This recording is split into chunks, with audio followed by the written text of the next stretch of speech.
Merry Christmas, y'all. My name is Casey Lynn. Welcome back. We are gonna check the vibe today, but I do want to warn you. Today's reading's definitely not gonna be for everybody. I don't even know if it's gonna be for the majority of you. I was really getting a lot of downloads this morning from somebody in my audience, one of my clients, girl, I don't know, who's in some sort of three-way situation, okay? I was really getting like somebody maybe being married, but kind of liking somebody else, okay? Listen, I don't make the rules, I just channel what I channel, and today the vibe check is going to be, are they gonna end their marriage? Are they gonna finally get divorced and come and be with me, okay? So like I said, this is definitely not even gonna be for the majority of you. Merry Christmas for those who's not, have a nice day off.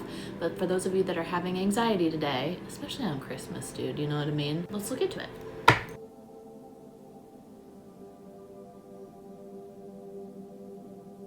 Well, I tell you what, girl, first and foremost, or homie, I don't know who's watching this, I was instructed to cleanse the energy.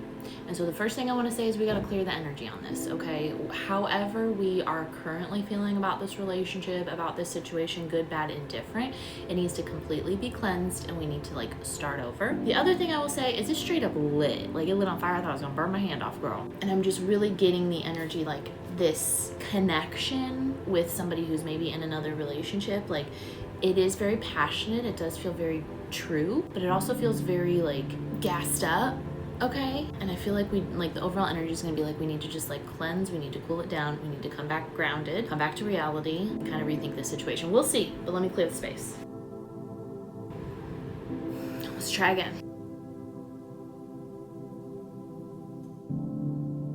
All right, y'all, we have Baby Yaga with the number 34. This card is kind of like the death card in the tarot, if you will. It's about like birth and re-death. It's also kind of about uncertainty, but more so than anything, it's about respect. Like that's kind of like the main energy of that I'm channeling right now and of this card. In terms of like, you know, having a connection where maybe there's a blockage in place, like maybe they're still married. And girl, I'm divorced and I know it takes a while. Like not all of these situations are like unethical and toxic or anything, right? It could just be like a prolonged divorce or like a separation, or maybe it's not even marriage, maybe they just like are with somebody that they're trying to get out of, right? So, you know, there's no judgment here, there's no judgment from your spirit guides or the universe or anything. But in terms of having a connection where maybe there is a blockage, there's like a third party, there's something going on, and we are wondering if this person is going to eventually come to us, the main thing your spirit guides are talking about is respect.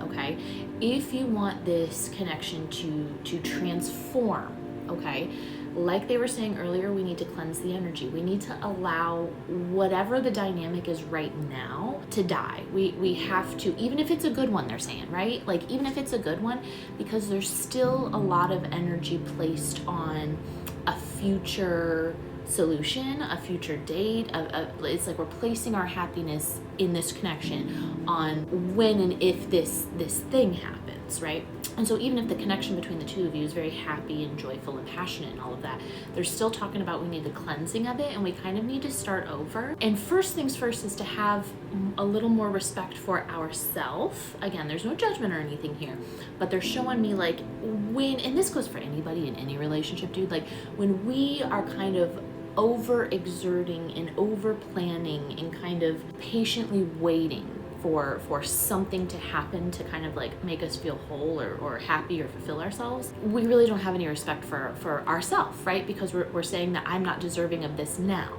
And so when it comes to this particular connection, I think they want you to first and foremost have respect for yourself.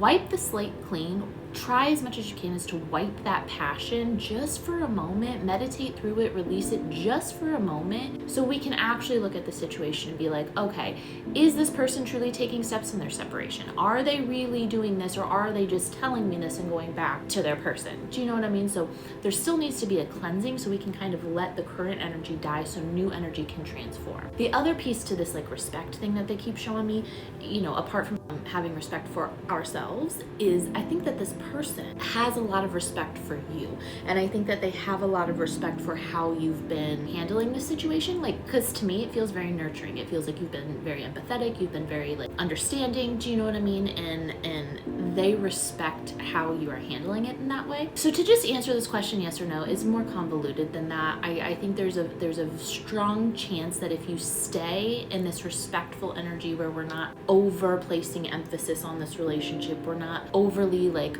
clinging and waiting for this person, and we just kind of stay in our own energy, stay respectful of, you know, especially if this person is getting divorced, like that shit takes time to heal or whatever. Even if they're totally over the person, like it takes time to kind of like get over it, transition, right? And so it's not necessarily about having patience. I think it's just having that respect of those boundaries and not trying to push too much. And if you hold on in that energy, dude, I just got a flash of one of my clients, so I hope you're watching because this is for you. But, you know, if you allow that to happen and you just respect that space and that boundaries, absolutely. I think this person is going to come around. I think this person respects and loves you. They're very attracted towards you. And I think it's all going to work out in your favor, right? Especially if we have respect for self, we have respect for them and the boundaries of everything that's going on. If we don't, if we get bogged down in obsession, if we get bogged down in this moon energy and just like, I need to know. No, because it's going to turn the other person off. It's going to turn the universe off, and it's going to push the thing you want further away. If you are in a connection with somebody who is seemingly tied to someone or something else, and they keep saying they're going to kind of move through it, or maybe not even that, maybe you're just kind of hoping that they kind of get through it so we can then hit on them or something, you know, I don't know, girl. I think the universe is okay with that. I think they're okay with this relationship and this connection and this person. It feels very fun, fiery, passionate, loving, but there's just space, respect, and boundaries needed. So just hold on to that and everything will unfold the way that you want it to. All right, guys, there you have it. I hope that you enjoyed this reading. If you could like this video, share, comment, subscribe, follow, all of the above, I'd appreciate you greatly, girl. If you want to book a private reading with me, I'm on vacation right now, okay, holidays and everything. I should be back on Monday, and I do think I have some availability still even on Monday. Maybe Tuesday. So yeah, you can go to my website to do that, www.casey-lynn.com, and I'll see you tomorrow.